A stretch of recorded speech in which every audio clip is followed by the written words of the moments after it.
Good morning. Welcome to all of you in our online classes. आज हम एक नया चैप्टर शुरू करने जा रहे हैं। ये चैप्टर भी उसी प्रकार उतना ही महत्वपूर्ण है जितना कि आर्टिकल है, जिसका मेन कारण ये है कि ऐसा कोई भी एग्ज़ाम नहीं हो सकता है जिसमें इस चैप्टर से संबंधित क्वेश्चन ना आए, इसलिए सबसे महत्वपूर्ण है आर्टिकल है। और आज शुरू करेंगे अपना चैप्टर जिसका नाम है सिंटैक्स।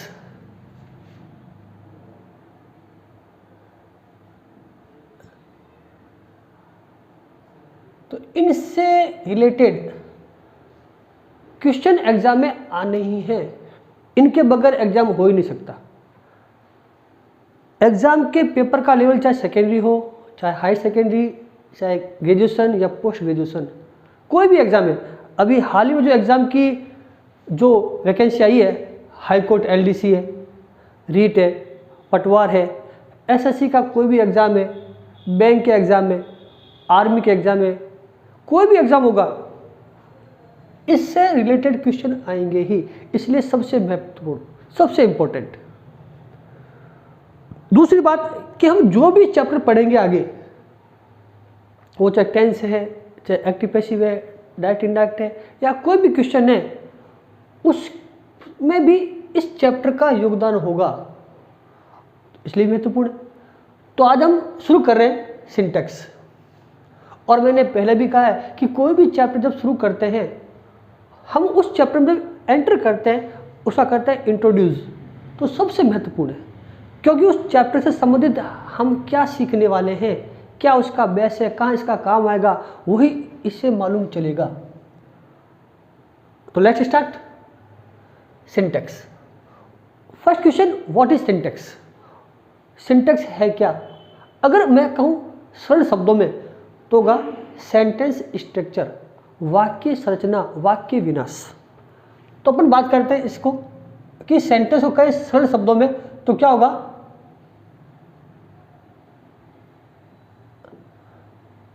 Sentence structure.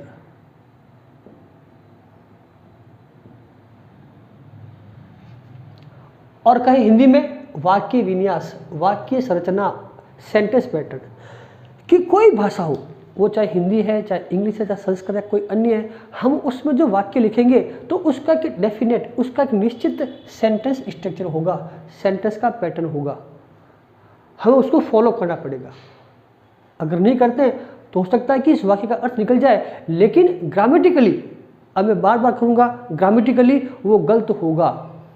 इसलिए ये चैप्टर बहुत ही महत्वपूर्ण है। अब बात कर रहा हूँ भी सेंटेंस स्ट्रक्चर में एक निश्चित पैटर्न है, उस पैटर्न में हम दो चीज सीखेंगे आज यहाँ पर।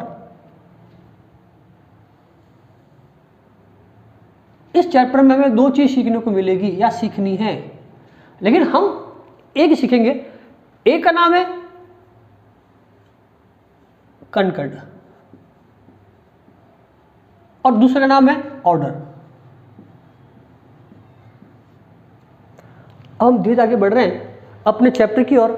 मैंने पहले कहा था कि जब फर्स्ट क्लास, जब किसी विषय के हम शुरू करते हैं तो सबसे महत्वपूर्ण है वाक्य विन्यास, सेंटेंस स्ट्रक्चर, कनकर्ड, ऑर्डर।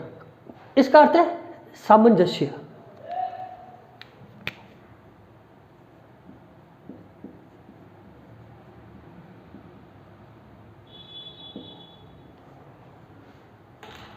सामंजस्य यानी एग्रीमेंट, समझौता। किसके बीच? अब बताते हैं कि सामंजस्य कहाँ करना है, किसके बीच करें, ये भी इंपॉर्टेंट है। तो अब देखेंगे कि यहां जो सामंजस्य हो रहा है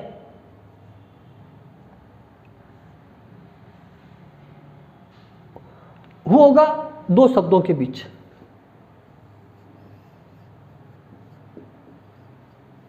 सब्जेक्ट, वर्ब,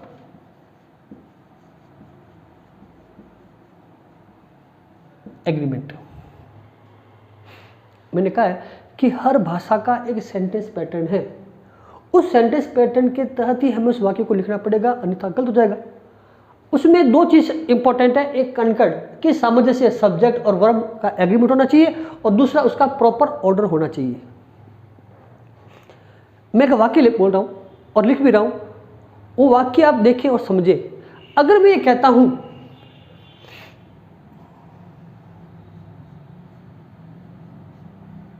मोहन जाता है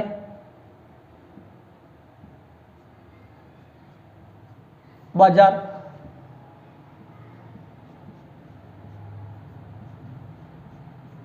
शाम को।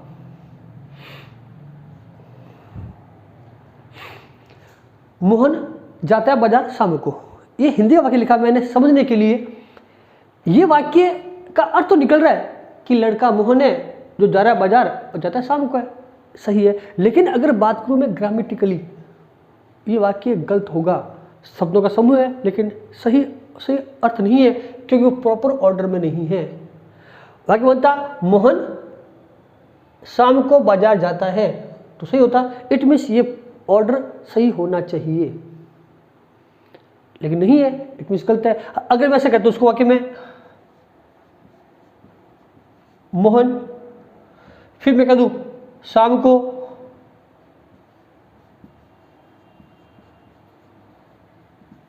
In the evening to market और गो, या कह दूं मैं गोज, या सॉरी, तो भी गलत है। मोहन शाम को जाता है बाजार, गलत है, क्योंकि इन शब्दों का ऑर्डर सही नहीं है। यहां गलती ऑर्डर की है। लेकिन मैंने पहले कहा है कि हम चैप्टर को ज़्यादा लंबा नहीं करेंगे। हमारा फोकस जो एग्जाम में आने वाली चीज़ है वो है सब्जेक्ट वर्ब एग्रीमेंट, हम उसी तक ले जाते हैं। तो पहली चीज़ कि कोई भी वाक्य हो, कोई भाषा हो, इसमें दो चीज़ रखनी है, एक कनकड़ और एक ऑर्डर। शब्दों का ऑर्डर से होगा तो ये वाक्य से होगा। दूसरी बात सब्जेक्ट वर्ब एग्रीमेंट, जो हमारा चैप्टर वहाँ चलते हैं। अब पहले बात करते हैं अपन कि सब्जेक्ट वर्ब और एग्रीमेंट, कि कोई भी वाक्य लिखते हैं तो उसमें दो चीज़ का होना जरूरी है, एक तो सब्जेक्ट का और दूसरे वर्ब का, और उनके बीच भी एग्रीमेंट होना चाहिए, सामंजस्य होना चाहिए। अब मैं बात करता हूँ वाक्य लेकर के, फिर आगे चलते हैं समझने के लिए कि मैं कोई चीज़ समझा रहा हूँ तो उससे पहले अपनी भाषा में, हिंदी में, फिर चलेंगे इंग्लिश में। अगर इसको समझने के लिए अगर मैं वाक्य लिखूँ और मैं आपसे सवाल पूछूं तो आपको बताना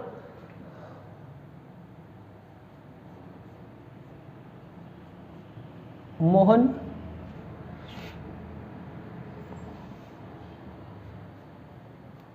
खाना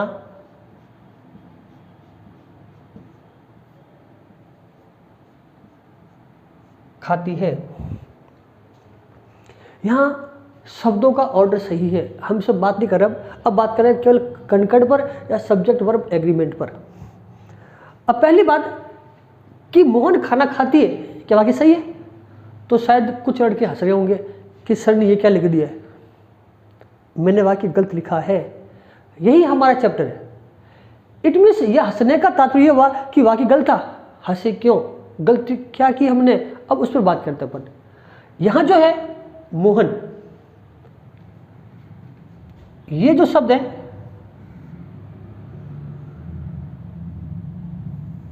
सब्जेक्ट है और इसकी जो क्रिया है वर्ब है वो है खाती है।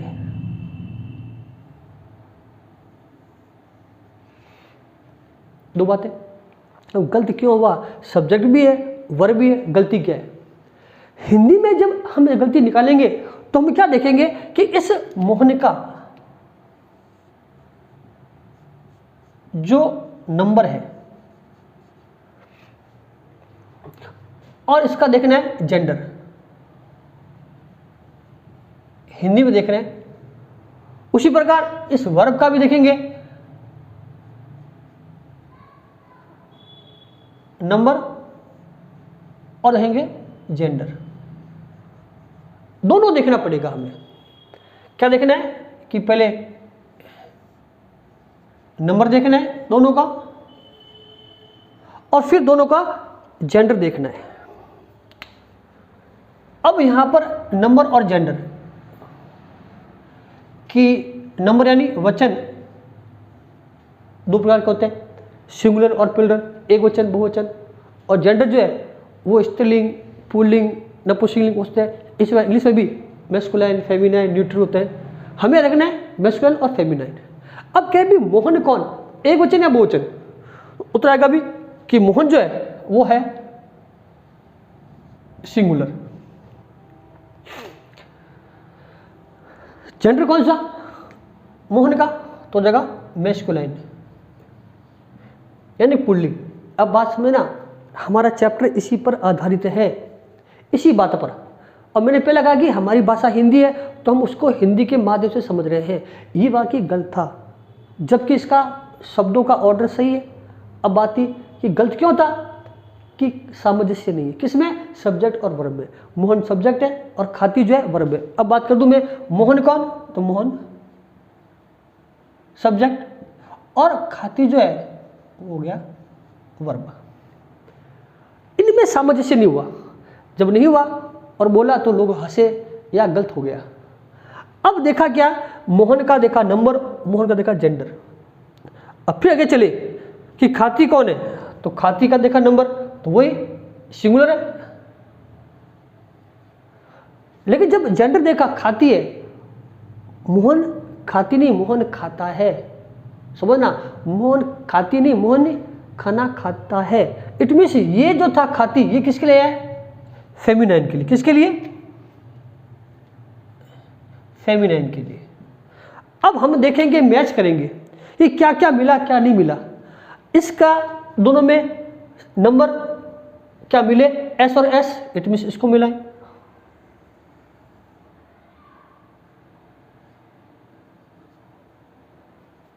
इट मीन्स ये मिल गए, सही है। फिर आगे चले, फिर हमने देखा जेंडर मिलाए, एम और एफ।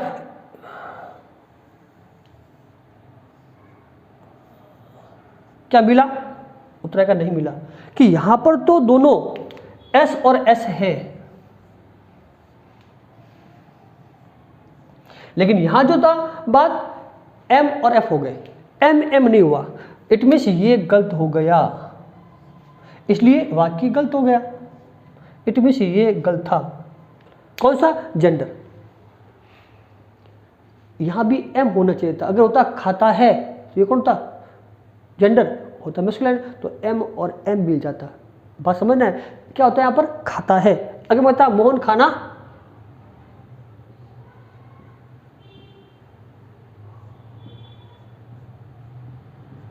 तो वही चीज इसको देखते अपन कि मोहन का नंबर कौन सा? नंबर आता है सिंगुलर, तो खाता भी सिंगुलर। अब खाता वर्ब कौन सी इसका देखेंगे? जेंडर, तो होगा मैस्कुलाइन। अब देखो एस और एस मिल रहा है और एम मिल रहा है, तो वाक्य सही था। हमने बात की हिंदी की। अब जो बात हमें याद करनी है, नोट करनी है हिंदी अनुसार, कि हिंदी में क्रिया पर कर्ता के नंबर और जेंडर दोनों का प्रभाव पड़ता है। जो हमें याद रखनी है, सबसे महत्वपूर्ण बात जो इंपॉर्टेंट है वो मैं लिख रहा हूं।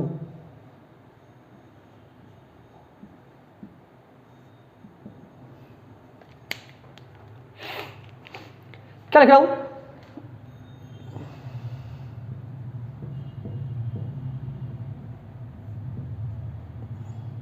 हिंदी में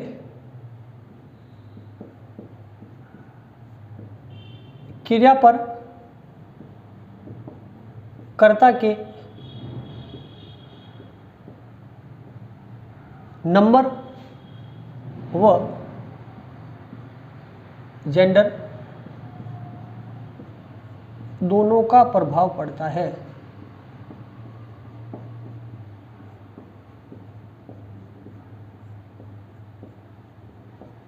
ये हम चीज को याद रखनी है।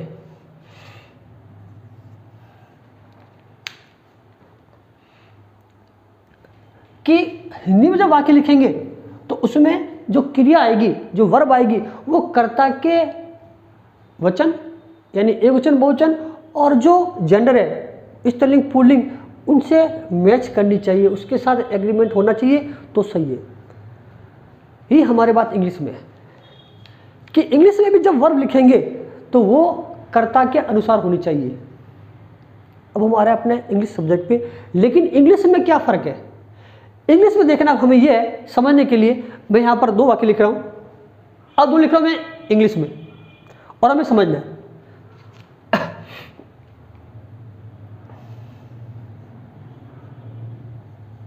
राम प्लेज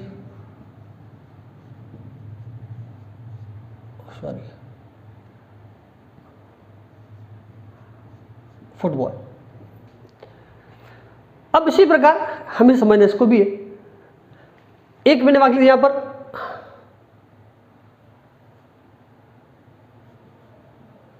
सीमा प्लेज फुटबॉल। अब अपन बात करें राम पे चले। अब राम कौन, सिंगुलर या प्लूरल, बात अपन यहीं से करेंगे। अब वही नंबर और जेंडर देखें इसका, तो अपन बात करेंगे राम जो है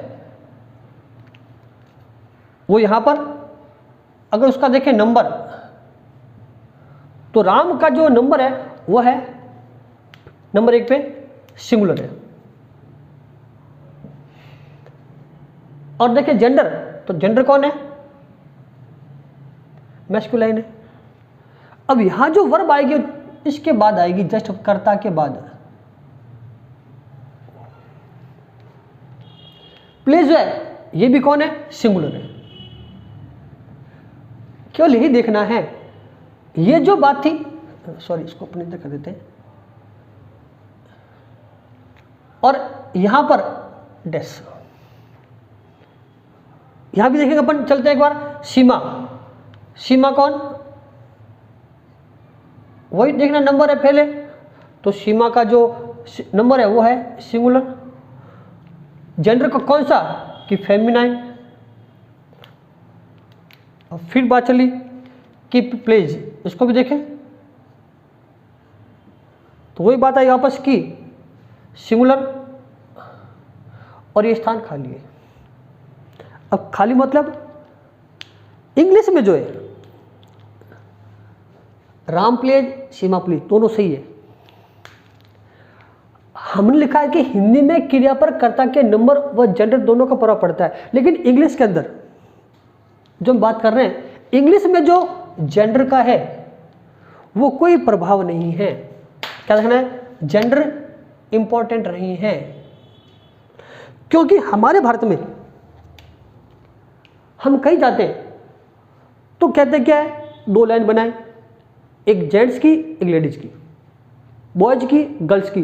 जेंडर डिस्क्रिमिनेशन है, लिंग भेद हो रहा है। लेकिन बाहर जो है वो जेंडर डिस्क्रिमिनेशन नहीं है, लिंग भेद नहीं है, वहाँ एक ही लाइन बनेगी, सभी समान है। इट मीन्स उनके लिए जेंडर डिस्क्रिमिनेशन इंपॉर्टेंट नहीं है।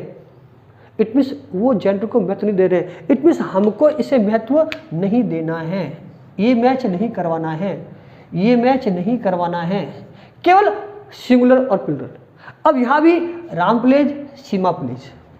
अब हिंदी सुनना, राम फुटबॉल खेलता है, खेलता है, सीमा फुटबॉल खेलती है, खेलती है, खेलता है, खेलती है। हमने जब हिंदी की तो वहाँ तो अंतर निकला, वहाँ बन गया खेलता है और यहाँ बन गई खेलती है, लेकिन इंग्लिश में दोनों में प्लेज और प्लेज ही आया है।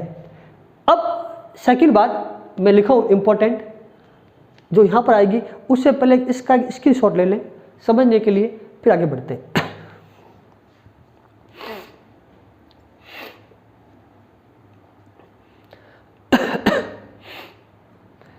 अब बात आती है यहाँ पर, तो मैं यहाँ लिखा वापस इसमें हटा करके इसको, कि अंग्रेजी में, अब बात कर रहे हैं इंग्लिश की। सबसे महत्वपूर्ण बात मैं यहाँ लिख रहा हूँ आपके लिए,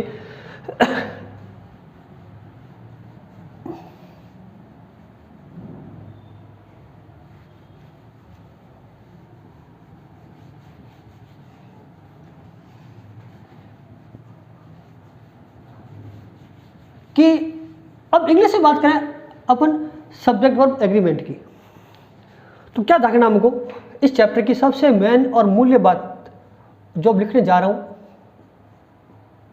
वो भी यहां पर है।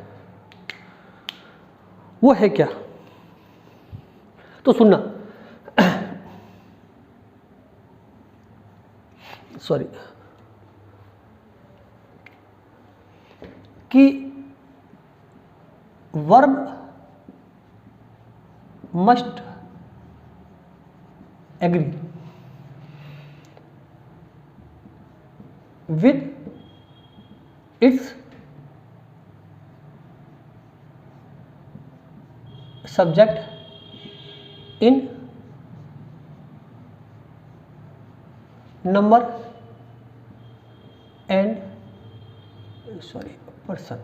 ये मैंने दोनों कैपिटल किए, वैसे जरूरत नहीं है लिखने पे मैंने, लेकिन फोकस करने के मैंने दोनों कैपिटल कर दिए। वैसे ये ग्रामेटिकली गलत है। होगा क्या, स्मॉल एन स्मॉल पी। अब बात करता है मेन बात इंग्लिश की।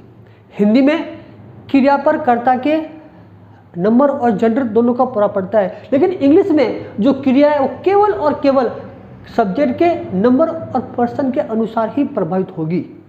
और यहां पर भी मैं इसकी बात ही नहीं करूंगा। मेनली जो बात होगी वो होगी नंबर की। ये हमें ध्यान रखना है, केवल और केवल सबसे इंपॉर्टेंट चीज है वो नंबर है। कि इंग्लिश के अंदर जो है क्रिया और कर्ता का जो नंबर है वो एक होना चाहिए। बार बार कह रहा हूं, वचन एक होना चाहिए।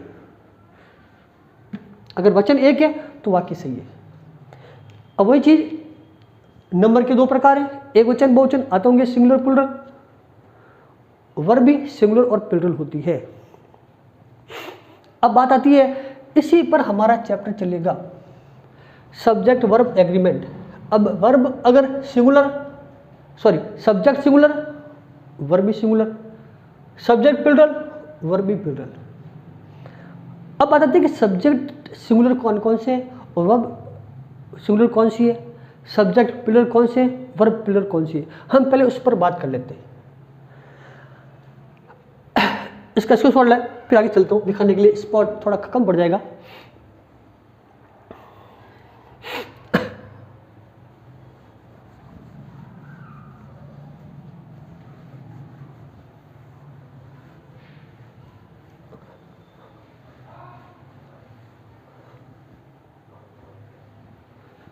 तो अपना जो चैप्टर बन गया वो बन गया है सब्जेक्ट वर्ब एग्रीमेंट, जो सबसे पॉपुलर नाम है इसका।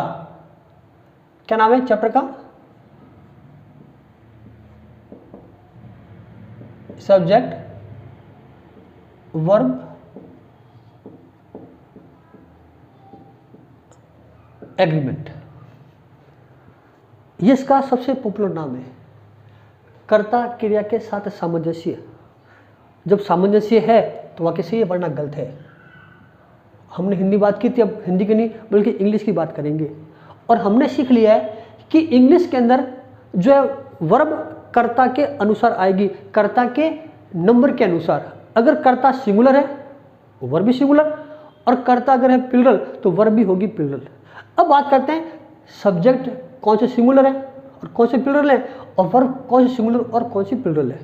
तो उसके लिए अपन एक डायग्राम बना रहे हैं, एक बॉक्स बना रहे हैं समझने के लिए इसको, कि पहले चीज होगी दो, सब्जेक्ट और वर्ब की। तो क्या हो गया, सिंगुलर और प्लूरल।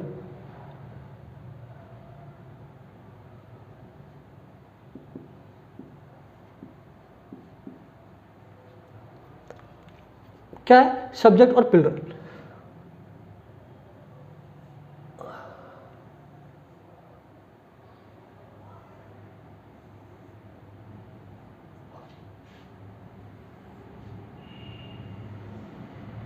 अब इसको भी अपन क्या करेंगे, दो पार्ट डिवाइड कर देंगे, एक तो सब्जेक्ट और एक वर्ब।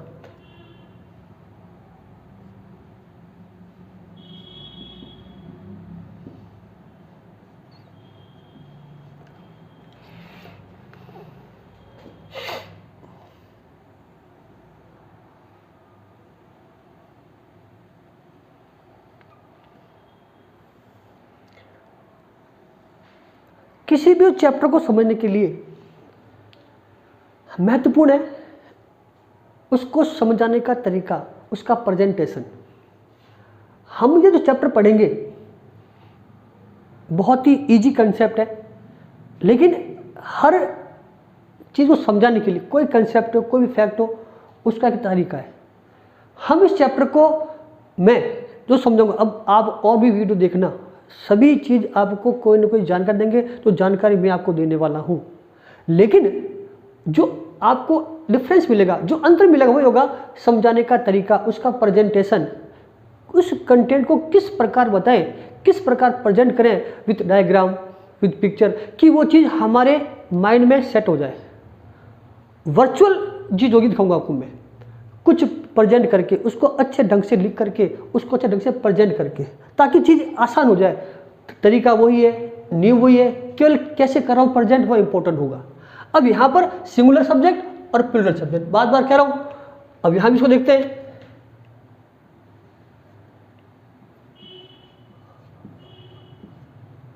प्लूरल, ये चीज बार बार आएगी।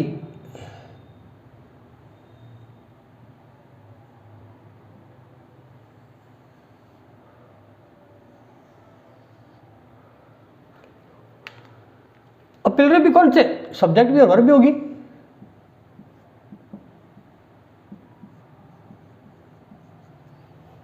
तो उसके लिए भी हमें क्या करना है, हम चीज याद करेंगे और फिर उसको आगे बढ़ाएंगे। अब हमारे इंग्लिश में जो सब्जेक्ट सिंगुलर है वो है आपके लिए ही है, सी है, इट है, या किसी एक का नेम, मोहन, सोहन, इंडिया, बीकानेर, नागौर, कोई वस्तु है, डॉग एनिमल है, टॉमी, शेरू दे देना उसको, या फिर सिंगुलर नाउन, कोई एक चीज, बुक, फ्रेंड, पेन, सभी सिंगुलर है जिनकी गिनती एक हो, या उसके अलावा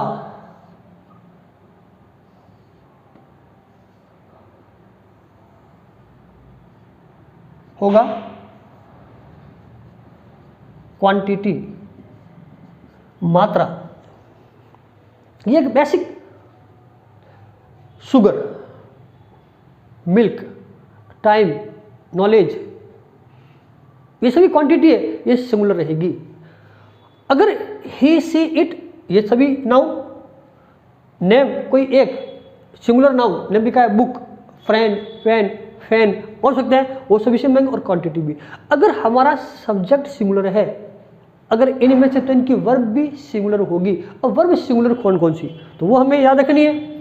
वो है is, has,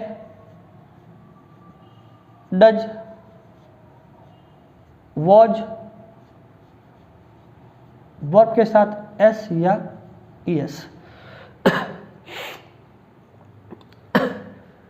is, has, was, does, verb और एस या ईएस। अब ये जो है सभी सिंगुलर है, आगे ट्रिक बताऊंगा मैं आपको सिंगुलर का भी। अब सब्जेक्ट में देखें तो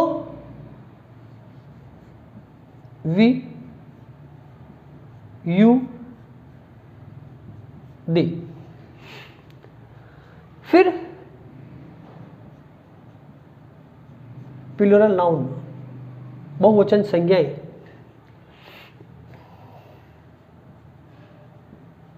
noun plus and plus noun, ABC में।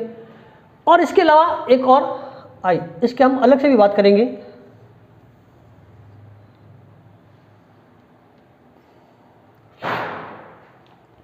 कि वी, यू, दे, हमने लिखी थी डेफिनेशन, अभी लिखेंगे अपन। Subject must agree with, sorry, verb must agree with its subject in number and person. ये पर्सन है, first person, second person, third person, third person, ये थर्ड पर्सन सिंगुलर, ये third person plural, second person plural, first person plural, first person singular भी है, plural भी है। इसकी हम बात करेंगे। अब यहां जो आएगा वो कौन कौन होंगे, आर हो सकता है हो सकता है, डू होगा,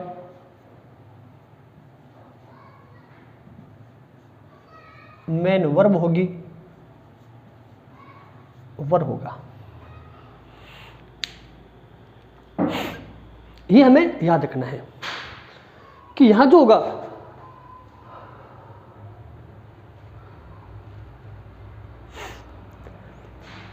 ये वर्ब है और ये सब्जेक्ट है, ये सब्जेक्ट और वर्ब।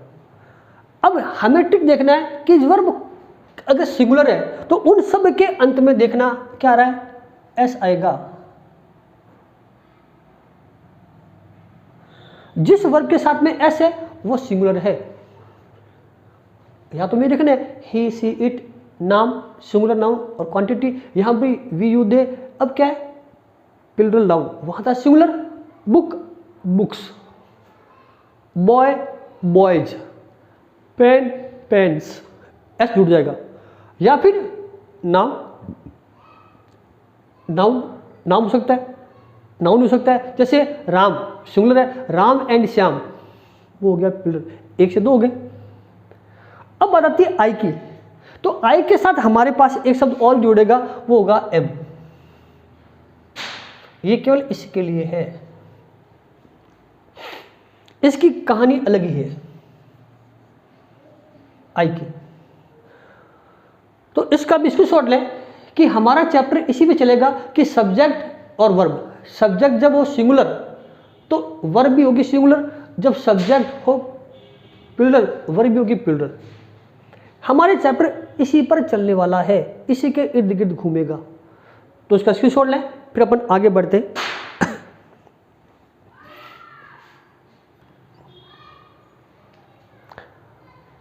तो हमने ये चीज सीखी है, अब आगे बढ़ रहे हैं, चैप्टर बढ़ा रहे हैं। अब मैंने कहा था कि आई की जो स्टोरी या हिस्ट्री कुछ अलग ही है। अब आई के साथ एम भी हो सकता है, आई के साथ हैव, आई के साथ डू, आई के साथ गो। अब मेन वर्ब और वर्ब, इसमें एक चीज और भी याद रखनी है कि सिंगुलर और प्लूरल की जब बात करते हैं, नाउन के वर्ब भी, उसमें भी एक बहुत बड़ा अंतर है। और क्या अंतर है पहले वो समझते हैं, फिर अपन आगे बढ़ेंगे। कि मैंने बोला बॉय जो कि एक नाउन है वो है सिंगुलर, लेकिन मैं बॉय के साथ में एस लगा दूं तो बन गया बॉयज, तो बन गया प्लूरल।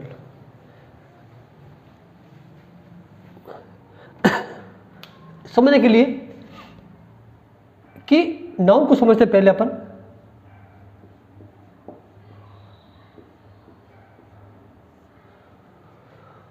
नाउन जो होता है, जैसे मैं लिख रहा हूं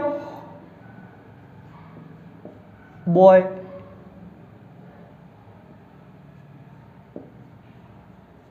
स्टोरी, कुछ सकता है गर्ल, बहुत एग्जांपल है, ये होंगे सिंगुलर। कि रूट वर्ड में जो शब्द होगा नाउन वो होगा सिंगुलर। लेकिन अगर इनके साथ में एस और ई एस जोड़ देता हूं, अब आगे देखना, अगर मैं कहता हूं B O Y S boys, story S T O R I E S, और गर्ल्स, यहां जो मैंने एस जोड़ा तो बन गया प्लूरल। इट मीन्स ये जो सारे, ये तो कौन है सिंगुलर है, लेकिन उसी नाउन के साथ में अगर हम क्या जोड़ दें, एस और ई एस जोड़ दें तो क्या बन जाएगा, वो बन जाएगा प्लूरल।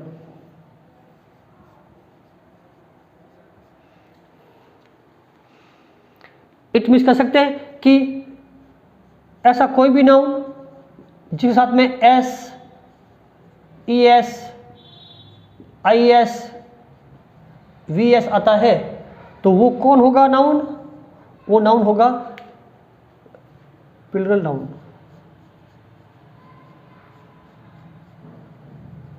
याद रखने के लिए कि एस का जो नाउन है वो होगा प्लूरल, और जिसमें एस नहीं है नाउन में वो है सिंगुलर। अब बात करें वर्ब की, जो अपन यहाँ ले रहे हैं।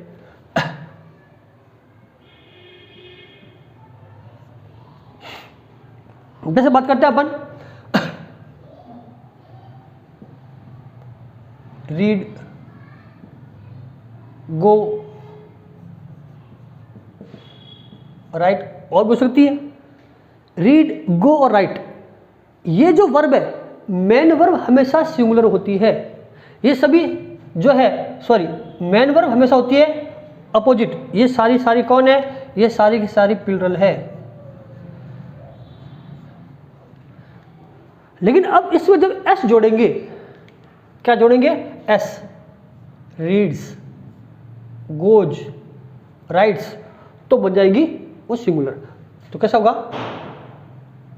रीड, गो और राइट लिख नहीं है। अब इसमें अपन जोड़ेंगे, यहां जुड़ जाएगा, ऐड हो जाएगा एस, यहां पर ई एस, यहां पर एस। ये जो होगा ये हो जाएगी सिंगुलर। ये चीज हमें याद रखनी है, इंपॉर्टेंट,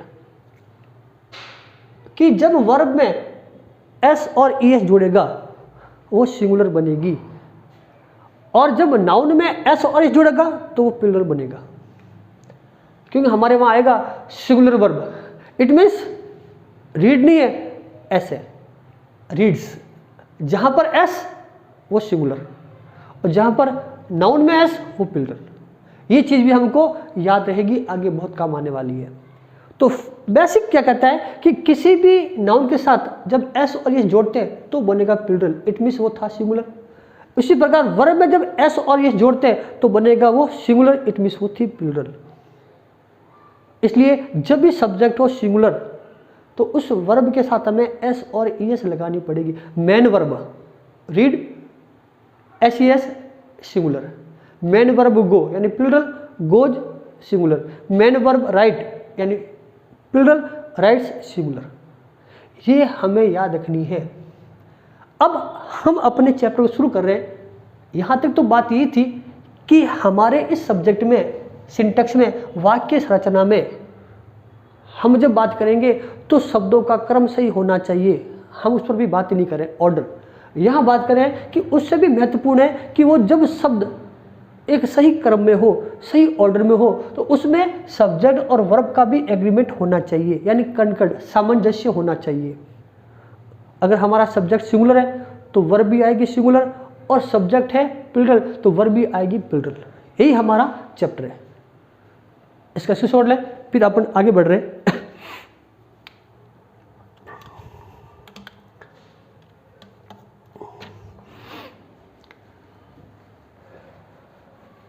अब अपन चलते हैं कि इस चैप्टर की अपन बात करें। अब आगे बढ़ रहे हैं, और मैंने कहा कि सबसे महत्वपूर्ण और सबसे इंपॉर्टेंट बात अब आई है अपने चैप्टर पर, कि इस चैप्टर का बेस है क्या। रूल नंबर 1 या इसका बेस कह दें, दोनों बात एक ही है।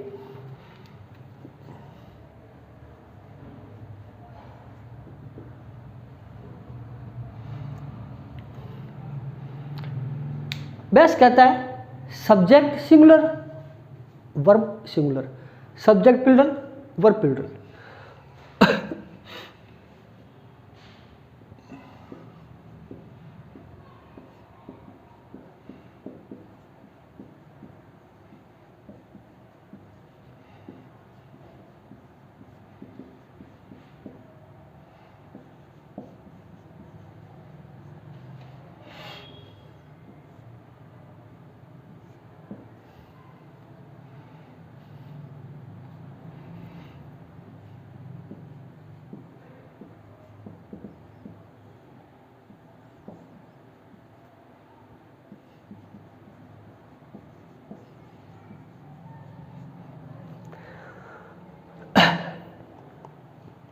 यही हमारा फर्स्ट रूल है और यही इस चैप्टर का बेस है कि सब्जेक्ट सिंगुलर, वर्ब भी सिंगुलर।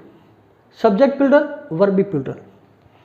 अब हम जहाँ भी इनकी बात करेंगे तो मैं लूँगा S S, it means subject singular, S P subject plural, लिखो शॉर्ट में V S verb singular, V P verb plural, short में ही लिखूँगा, वो हमें याद रखने हैं। अब अभी हमने एक लिस्ट बनाई थी सब्जेक्ट सिंगुलर की, ही, सी, इट, सिंगुलर नाउन, नेम और क्वांटिटी, वो सभी सिंगुलर है।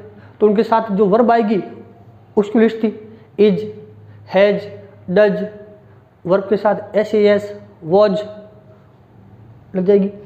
फिर लिस्ट बनाई हमने सब्जेक्ट प्लूरल की, वी, यू, दे, या प्लूरल नाउन, या दो नाउन एंड से ऐड हो, या आई की बात भी थी तो आ जाएगी verb plural, are, have, do, were, main verb. और तो क्या करना है, अगर ये चैप्टर इतना आसान है तो सीख क्यों रहे। अब इसकी बात करें, एक लेते फिर आगे चलते हैं कि इतना आसान क्यों है और मुश्किल क्यों है। अगर बात करें जैसे अपन वाक्य आता है, Ravi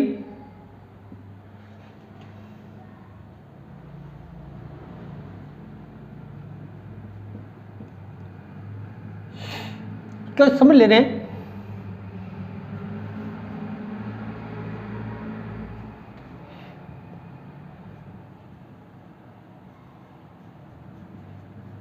they completed their work,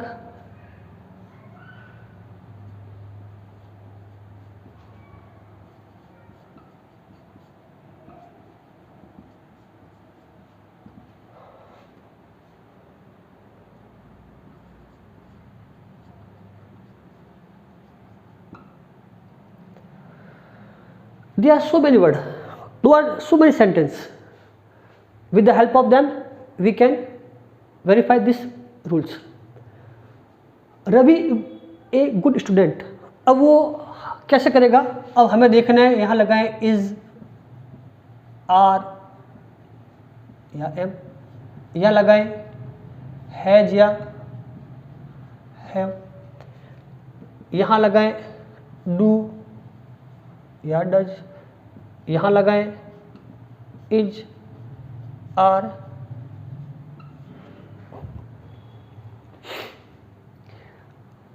अब बात आती है कि ये इसका बेस्ट नियम है और हमने सीख लिया है, अब इसके अनुसार आंसर दें तो बहुत आसान है, आंसर लिखा भी है, यहाँ नहीं लिखेगा। अब कहता है रवि, अब पहले इसकी बात करेंगे तो देखेंगे रवि कौन,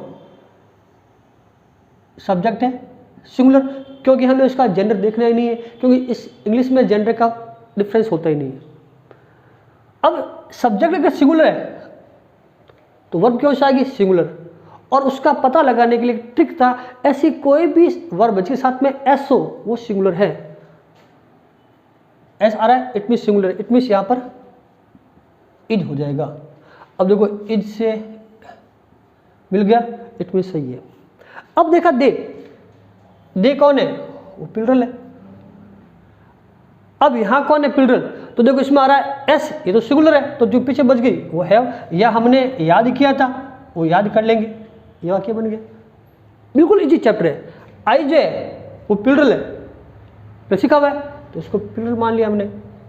अब डू या डज वही चीज, इसमें तो एस है इट मीन सिंगुलर है, तो बच गया कौन डू। यहां भी कौन है, प्लूरल है, लेकिन मैंने कहा था कि आई की फिल्म ही अलग है, वहां मैंने आई को ब्रैकेट बंद किया था, उसका एक रीजन था जो अब मैं बताऊंगा आपको। यहां आएगा एम, आई है प्लूरल तो फिर ये तो आना ही नहीं था कि सिंगुलर है। अब बच्चे आर और एम, आर आता है प्लूरल के लिए, आर क्यों नहीं, इस अवस्था में आई के साथ एम ही क्यों, इसमें अहम का भाव है, ईगो, मैं ऐसा करता हूं, जहां मैं हूं एक सिंगल उसमें एम आएगा। यहां ध्यान रखना हमको, आई के लिए मैं बार बार कह रहा हूं कि आई जो है उसके लिए अपन जो बात करेंगे वो दो अर्थों में होनी चाहिए, कि अगर बात करें प्रेजेंट की और बात करें पास्ट की, कि प्रेजेंट की बात कर रहे हैं तो प्रेजेंट में जो आई है वो होगा प्लूरल, और जब बात करें पास्ट की तो होगा सिंगुलर। ये भी ध्यान रखना है। और अपने यहाँ अधिकांश जो बात कर रहे हैं वो यहाँ आएगा केवल जब इज आर एम की बात हो तो एम आना है, और यहाँ पर जब होगा तो वाज आना है। जैसे अपन एक वाक्य लेते हैं, आई का भी देख लेते हैं इसके लिए। जैसे आई रीडिंग ए नोवेल, वो कह दे वाज या वर। अब देखना है यहां आई कौन, अब वो कहता है आई यहां पर प्लूरल है। आई के लिए हमें अलग से बात करनी होगी, क्योंकि हमें देखना है कि हमारा जो टेंस आ रहा है उसमें वो वाज वर की बात कर रहा है, और जो वाज वर है वो किस रिलेटेड है, वो पास्ट से है। वहां मैंने उसको क्लियर नहीं किया था। आई को हमने लिस्ट बनाई किसमें, आई लिस्ट के अनुसार हमारे प्लूरल टेंस में है, वी यू दे या प्लूरल नाउन एंड से जुड़े हुए या आई के साथ है प्लूरल।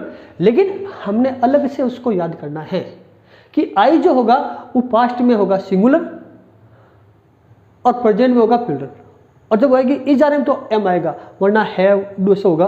तो आई के साथ अब प्लूरल है, लेकिन बात किसके लिए, पास्ट की हो रही है तो क्या सिंगुलर, तो क्या जाएगा I was reading A novel. ये चीज़ भी हमें बहुत चकराती है, ये चीज़ याद करना सबसे इंपॉर्टेंट है। मैं बार बार कहूँ जो चीज़ इंपॉर्टेंट है उसको अपने ब्रैकेट में बंद करके याद करें, कि ताकि समझने में आसानी हो।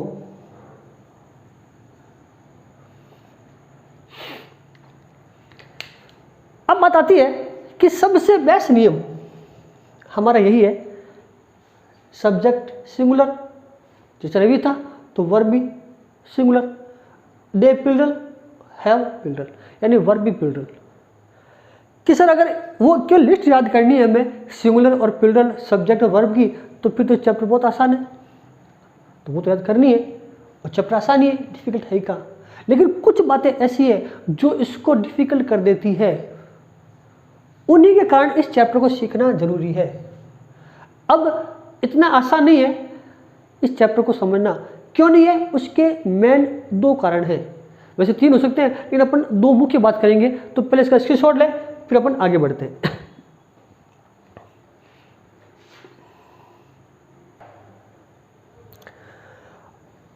अब बताती है कि अगर इसी नियम को माने आधार तो हमने जो दो टेबल बनाई है उससे सब कुछ जगह, लेकिन नहीं, इसकी दो चीजें जो इसको बनाते हैं टिपिकल। अब डिफिकल्टी है क्या इस चैप्टर की, यानी ये चैप्टर टिपिकल क्यों है, क्या टिपिकलनेस बना, इसके अपन दो बात करेंगे। कि पहली बात कि सब्जेक्ट का पता नहीं लगना, यानी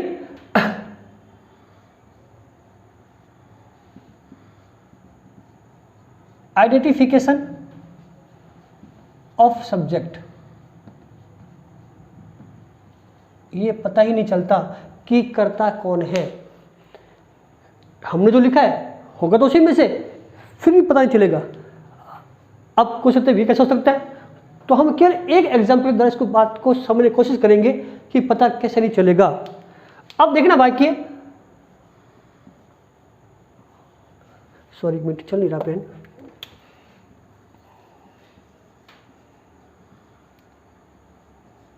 price of vegetables in market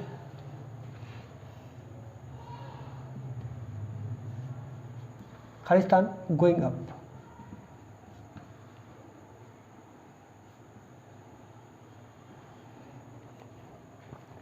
अब पता करें कि यहां हमें वर्ब लिखनी है। अब बात वर्ब जो आएगी वो अकॉर्डिंग आएगी सब्जेक्ट के, सब्जेक्ट का पता कैसे करें। अब हमने सीखा था कि सब्जेक्ट में ही सी इट कोई सिंगुलर नाउन या नाम या आई वी यू दे प्लूरल, इनमें से कोई है क्या। अब हमारे पास जब इन पर चर्चा करेंगे, डिस्कस करेंगे, तो अब बात करेंगे ये भी नाउन है जो सब्जेक्ट है सकता है, ये भी नाउन है। सब्जेक्ट जो होगा वो नाउन और प्रोनाउन ही होगा। अब हमारे पास 3 हो गए। अब पूछे भी कि कौन सब्जेक्ट, अब इज लगाए या आर या एम, तो पहली बात तो एम तो होगा ही नहीं क्योंकि आई तो है नहीं, चलो इसको तो हमने हटा दिया। इस वाक्य में आई नहीं है और आई के साथ एम आता है। अब बात करें इनमें से कर्ता कौन है, तो हम सहारा लेते हैं हिंदी बनाने का कि बाजार में वस्तुओं के भाव बढ़ रहे हैं, बाजार में वस्तुओं की कीमत बढ़ रही है। अब कर्ता कौन, बाजार बढ़ रहा है, उतरेगा नहीं। सब्जियां बढ़ रही है, उतरेगा नहीं, क्योंकि अगर सब्जियां बढ़ती तो भाव बढ़ता भी नहीं। क्यों, इकोनॉमिक्स का रूल्स है, जब कोई चीज़ बढ़ती है तो उसकी मांग घट जाती है, उसकी कीमत भी घट जाती है। लेकिन यहाँ अगर मांग बढ़ रही है इसमें से वो घट रही है। अब बचा कौन, अब पूछेंगे बढ़ कौन रहा है। हमने पूछा बढ़ कौन रहा है, मार्केट उतरा नहीं, सब्जियां नहीं, तो बचा कौन, प्राइस। ये हमारा सब्जेक्ट हो गया। अब हम इसके अनुसार इसको देखेंगे और हमने बात की थी कि इसको देखना है, अगर इसमें एस और ई एस है तो होता प्लूरल। जैसे वेजिटेबल्स ये प्लूरल है, मार्केट सिंगुलर, तो ये भी कौन है, सिंगुलर है, यानी सिंगुलर सब्जेक्ट शॉर्ट हो गया। अगर सब्जेक्ट सिंगुलर है तो इसके अकॉर्डिंग जो वर्ब आएगी वो कौन होगी, इज। तो हमने उसकी हिंदी कर ली तो बन गया।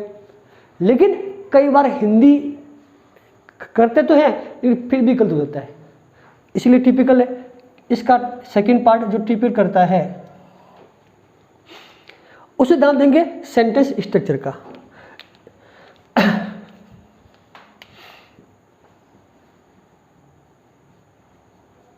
या देंगे सब्जेक्ट स्ट्रक्चर। ये भी इसको टिपिकल बना देता है कि हमने हिंदी कर ली तो हो सकता है गलत हो जाए या समझ जाए। अब या अगर हिंदी बना करेंगे तो भी गलत हो सकता है। जैसे अब एक वाक्य लेंगे, बार बार कह रहा हूं, हम एक ही सेंटेंस से उस पूरे चीज को समझने की कोशिश कर रहे हैं। अब देखना स्ट्रक्चर कैसे बनता है।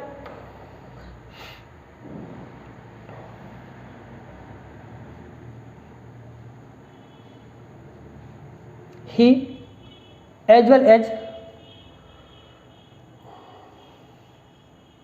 his friends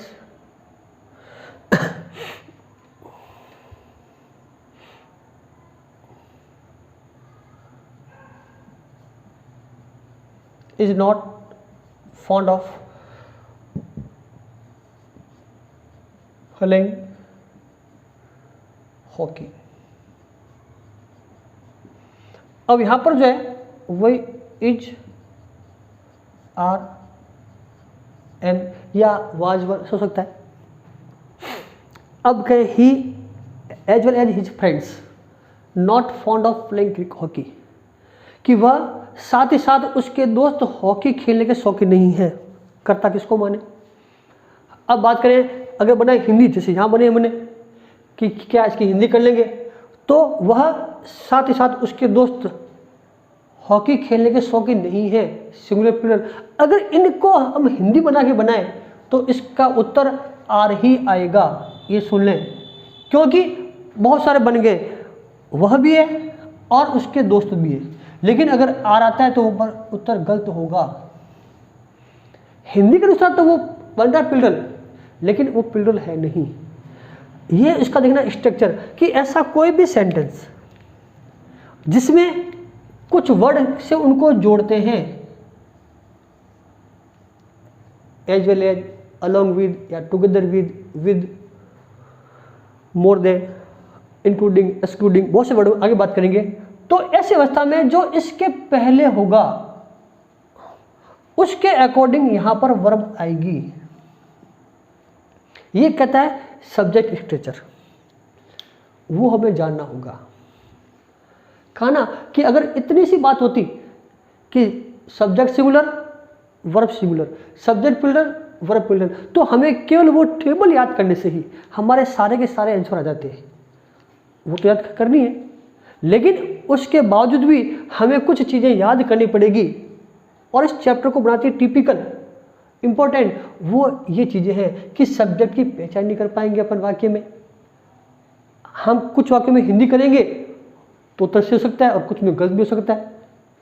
और सबसे बाद सब्जेक्ट स्ट्रक्चर, कि अगर कुछ वाक्यों का सब्जेक्ट स्ट्रक्चर बहुत महत्वपूर्ण है, क्योंकि जब उनकी हिंदी बनाएंगे तो लगता है कि वो सारे सब्जेक्ट प्लूरल है या सिंगुलर है, लेकिन हो सकता है अपोजिट हो। यहाँ लग रहा है प्लूरल, उत्तर क्या होगा सिंगुलर, क्योंकि यहाँ जो इसके पहले है इसके अकॉर्डिंग आएगी। तो यहाँ कौन है ही, अब ही को देखना है, ही कौन सिंगुलर है, ही कौन सिंगुलर सब्जेक्ट है, तो हमारे पास वर्ब भी आएगी सिंगुलर, तो कौन सी होगी, यहाँ पर जाएगी इज। ये उत्तर सही है। इससे भी अपना चैप्टर टिपिकल बन जाता है। वैसे एक नियम और भी आता है सेंस के अनुसार, कि कुछ करता ऐसे है जो वाक्य में सेंस के अनुसार सिंगुलर बन जाता है तो कई बार बन जाता है प्लूरल। वो हम आगे बात करेंगे जब चैप्टर आगे बढ़ाएंगे। फिलहाल इन दो बातों के कारण ही ये चैप्टर हमारा टिपिकल हो गया है। इसको समझना बहुत जरूरी हो गया है, क्योंकि वरना हमारा वाक्य गलत हो जाएगा। और मैंने पहले कहा है कि एग्जाम के दृष्टिकोण से महत्वपूर्ण है, और सीखने के लिए भी, जब हम टेंस करें चाहे एक्टिव पैसिव डायरेक्ट इनडायरेक्ट या कोई भी लेंगे, उसमें सब्जेक्ट के अनुसार ही वर्ब लगानी पड़ेगी, उसके लिए महत्वपूर्ण है। इसलिए ये चैप्टर को समझना बहुत बहुत आवश्यक है। तो इसी नियमों को आधार बना के आगे चल रहे हैं। अब बताती है कि हमने फर्स्ट नियम सीख लिया है, subject singular verb singular, subject plural verb plural. क्यों ना टिपिकल, इसके भी। लेकिन इस नियम के भी कुछ एक्सेप्शन है।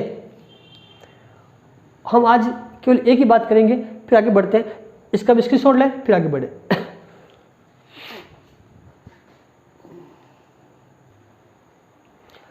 अब कहता है कि इस नियम की हम बात कर रहे थे कि इसी नियम को आधार मान के चलेंगे। अब बात थी टिपिकल होने की, तो शुरू से रहते हैं कि अब इसके नियम के कुछ एक्सेप्शन है। बात के शब्द हमने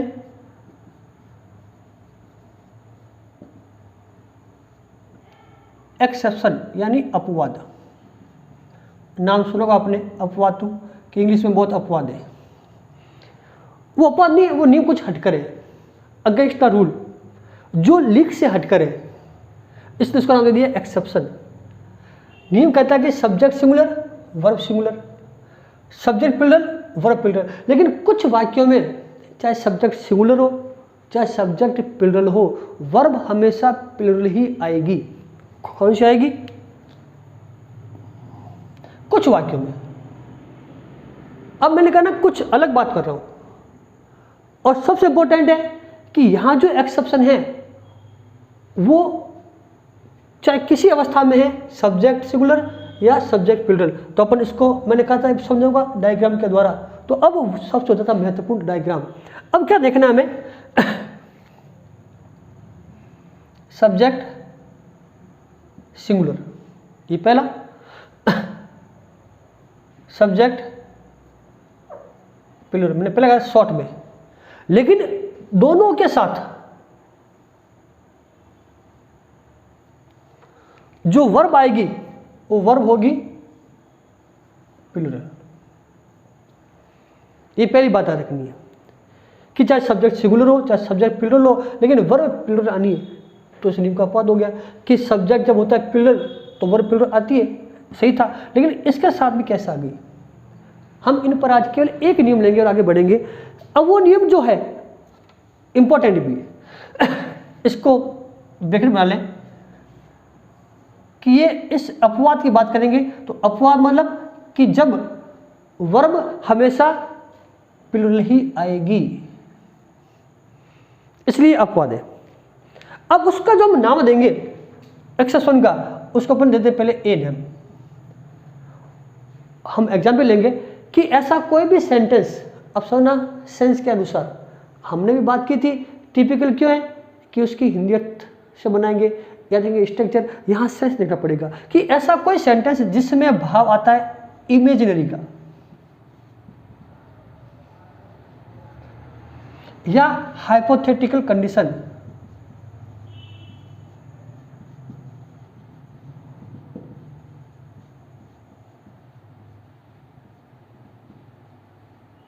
या सपोजिशन, सपोज कर लेते हैं, नाम बहुत से मिलेंगे आपको।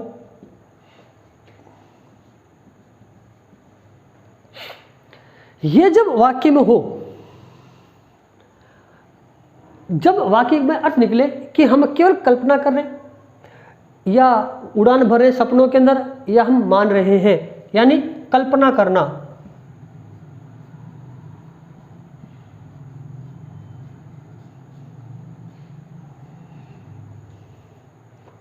सपनों की उड़ान भरना, अर्थ अपन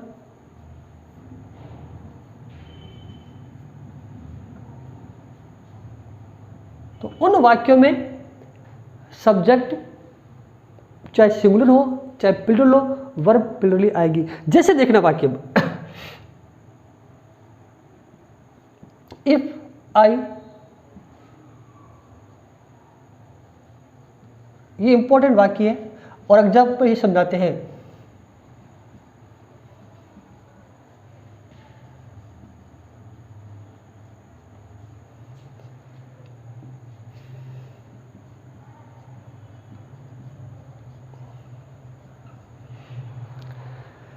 if I A bird I would fly in the sky, मेरे वाक्य लिख रहा हूं, आगे चलेंगे।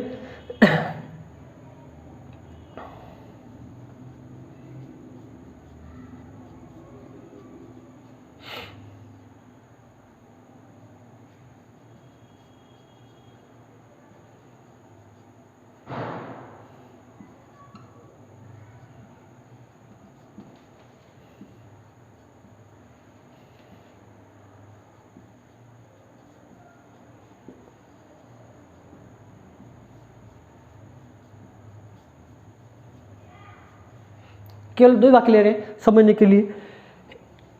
If I A bird I would fly in the sky, यदि मैं पक्षी होता तो आकाश में उड़ता। तो क्या संभव है क्या हम पक्षी बन जाए? लेकिन हमने कल्पना कर ली, सपनों में बोली कि मैं पक्षी बन जाऊं, उड़ जाऊं। तो वाक्य क्या निकाल रहा है? इमेजिनरी है, क्यों सोच रहे हैं। माई टीचर रिब्यूक्स अस, मेरे अध्यापक हमें डांटते हैं। एज इफ, मानो कि वो हमारे पिता हो, वो हमारा बाप हो, है तो नहीं, डांट ऐसा रहा है। तो इस अवस्था में यहां जो शब्द बने, एक तो इफ और एक एज इफ, यदि और मानो की, है तो नहीं, मान रहा है। तो इन वाक्यों में जब कल्पना का बोध हो, सपनों की उड़ान भरे, इसे इंग्लिश में इमेजिनरी सेंटेंस या हाइपोथेटिकल, तो उस अवस्था में चाहे सब्जेक्ट सिंगुलर हो चाहे प्लूरल हो, आना वर्ब कौन सी है? प्लूरल है। अब कहता है आई, अब अपन बनेंगे आई कौन? तो आई तो प्लूरल है। अब समझ आगे चैप्टर को बात की थी हमने, लेकिन हमने आई की अलग से बात की थी कि आई प्रेजेंट में प्लूरल है लेकिन पास्ट में सिंगुलर है, और आई के साथ क्या लगाते हैं? वाज लगाते हैं। अब पर यहां अगर वाज लगाते, क्या लगाते? वाज कि नियम कहता है कि पास्ट में आई सिंगुलर इसलिए वाज लगा दिया, तो ये वाक्य गलत होता, क्योंकि अब यहां तो नियम कह रहा है ये वाला हो गया, तो क्या होता? वर। ये देखना है। अब यहां पर जो सब्जेक्ट है माय टीचर, जो कि सिंगुलर है, यानी सब्जेक्ट कौन सा हो गया कि सिंगुलर हो गया। तो वर्ब जब सिंगुलर हो, सॉरी सब्जेक्ट सिंगुलर तो वर्ब भी आनी चाहिए सिंगुलर, लेकिन इस नियम के अनुसार यहां जो वर्ब आएगी ही टीचर के लिए सिंगुलर है, आने चाहिए था वाज, लेकिन आएगा कौन? वर आएगा। आया समझो कुछ? इसलिए चैप्टर टिपिकल हो गया है। मैं बार बार कह रहा हूं, इस चैप्टर के टिपिकल होने के कई भी कारण है। ये सेंस निकल गया। हमने कल अभी बात की थी कि सेंटेंस स्ट्रक्चर के आधार पर या कर्ता का पता नहीं चलना और सेंस के अनुसार भी नियम बदल जाते हैं। तो यहाँ पर सेंस हो गया कल्पना का, तो यहाँ पर चाहे कर्ता सिंगुलर हो चाहे प्लूरल हो, वर्ब हमेशा प्लूरल ही आएगी। शॉर्ट में सब्जेक्ट सिंगुलर, सब्जेक्ट प्लूरल, लेकिन हमारा उत्तर वर्ब प्लूरल होगा। तो यहाँ भी आई के साथ वर्ब, जबकि वाज होना चाहिए था। यहाँ ही के साथ होना चाहिए वाज, लेकिन वर ही होगा। हर हाल में वर ही आना है। इसकी पहचान है इफ़, एज इफ, ऑल दो, ऐसे वाक्य आते हैं जहाँ पर इसका बोध होता है। वैसे और भी है, हम कल बात करेंगे डिटेल में। आज हमने कल चैप्टर की शुरुआत की है। हम उस टॉपिक में हमने एंटर किया है कि सिंटेक्स है क्या, कि कोई भी भाषा का जब हम वाक्य लिखते हैं तो उसका एक निश्चित पैटर्न होता है, उस पैटर्न के तहत हम उसको लिखना होता है। अगर हम उसके तहत नहीं लिखते हैं तो हो सकता है कि वाक्य का अर्थ निकल जाए, निकलता भी है, लेकिन वो ग्रामेटिकली मिस्टेक होगा। और उसको सही लिखने के लिए सिंटेक्स के अंदर हमें शब्दों का सही क्रम में लिखना और उसमें कर्ता और क्रिया के बीच सामंजस्य स्थापित करना बहुत ज़रूरी है। हमने जो शुरुआत की थी इसके बारे में बात की थी, हम कल और इसको आगे बढ़ाएंगे और इसी नियम को हम आगे बढ़ाते हुए इसके जो अपवाद है, अभी एक ही है, दो और है, वो करेंगे और फिर हम धीरे धीरे आगे बढ़ेंगे। मैंने पहले कहा इस चैप्टर को हम बड़े आराम से पढ़ेंगे विद डायग्राम, विद प्रेजेंटेशन। जो सबसे महत्वपूर्ण है क्या, वो है प्रेजेंटेशन, जिससे हमारी बात समझ में आसानी से आ जाए। वही बात मैं बार बार नहीं कहूँगा, अगर हमारा चैप्टर, हमारा कंटेंट आपको समझ में आ रहा है, समझने में आसानी हो रही है, इंटरेस्ट बन रहा है, तो खुद भी वॉच करें, दूसरों को शेयर करें, खुद भी सब्सक्राइब करें और औरों से भी सब्सक्राइब कराएं। आज इतना ही। एक बार फिर से आपका बहुत बहुत धन्यवाद कि आपने हमें अंत तक देखा। आगे के जिस प्रकार हमें सपोर्ट मिला है, जिसे आर्टिकल में हम चाहते हैं उससे भी दुगना इसमें सपोर्ट मिले, आप इसको बार बार देखें। थैंक यू, धन्यवाद।